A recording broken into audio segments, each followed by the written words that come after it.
Hello guys, welcome back with me again in this channel. On today's tutorial, I'm going to show you how you can invite a new members or invite additional team members to your Canva teams.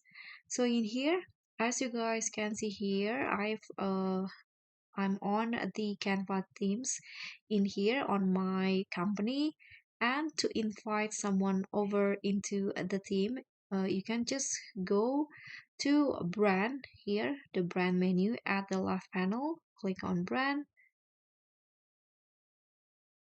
Okay, so here is my brand kits, and you can see at the bottom there will be an option to invite members. So just click on this.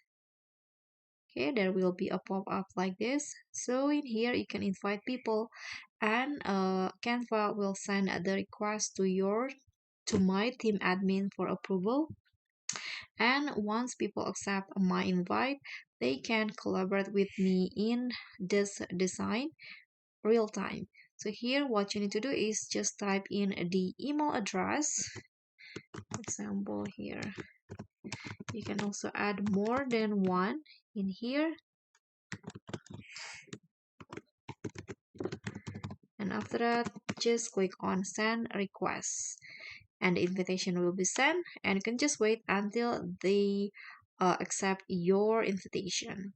So that's all from me. Thank you so much for watching. Don't forget to like, comment, and subscribe. Also click on the thanks button. Bye.